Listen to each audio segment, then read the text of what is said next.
Heat stress. So what is heat stress? Heat stress is the sum of environmental and metabolic heat loads on an individual minus the heat loss to the environment, primarily through evaporation.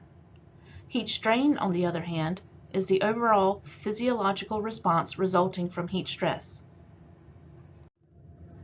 There are 4 environmental factors related to heat. One is temperature. What is the ambient air temperature? Another is humidity, which is the amount of moisture in the air. There is also radiant heat, which typically comes from the sun, but can also come from a furnace. And there's air velocity, which is the amount of air circulating in an area.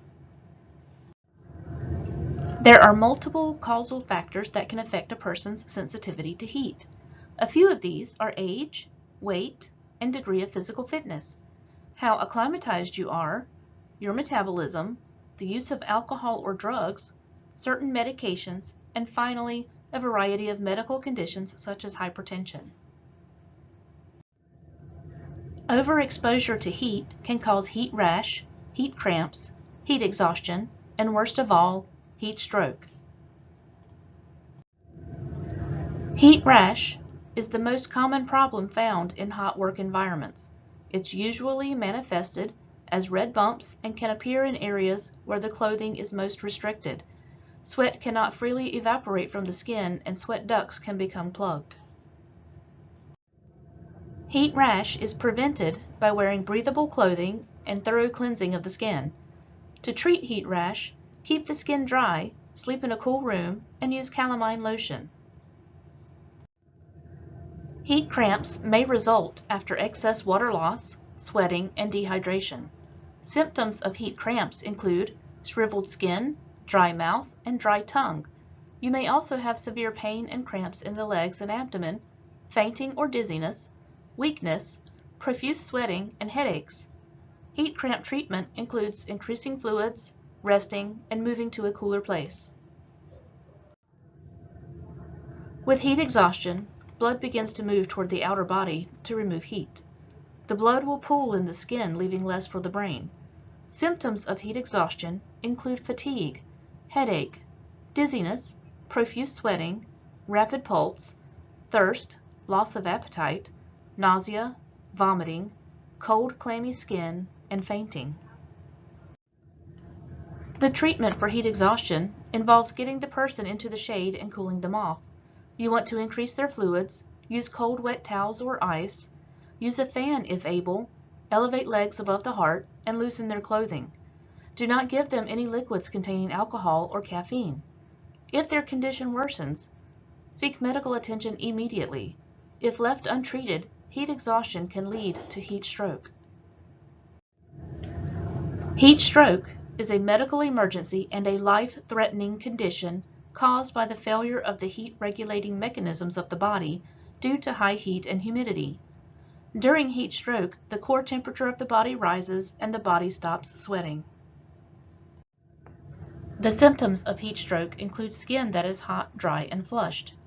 There may also be rapid pulse, confusion, nausea, convulsions, an abnormally high body temperature, and unconsciousness. The treatment for heat stroke includes moving them to a cooler location, loosening their clothing, immersing them in cool water or wrapping them in wet sheets and/or applying cold compresses to the head, neck, and groin. The most important thing is to seek medical attention first. Work practice controls. Perform work activities during cooler periods of the day and wear proper clothing. Be mindful of your work rate. The fastest way to decrease the rate of heat production is to decrease the work rate. The heat index is a measure of how hot it really feels when relative humidity is factored in with the actual air temperature. For example, if air temperature is 96 degrees and the relative humidity is 65%, the heat index, or how hot it actually feels, is closer to 121 degrees. Acclimatization. For new employees and employees that are not acclimatized to work in the heat, supervisors will need to slowly increase their hours to allow their body time to adjust. Too much time too early can lead to an employee becoming sick or injured. Monitoring your hydration level during the summer is extremely important. You need to have an adequate supply of drinkable water. An intake 2 to 4 cups per person per hour. Ice water is not necessarily recommended, however, cool water is. The graphic below shows how you can use your urine color to determine how dehydrated you may be. The key is the darker it is, the more dehydrated you are.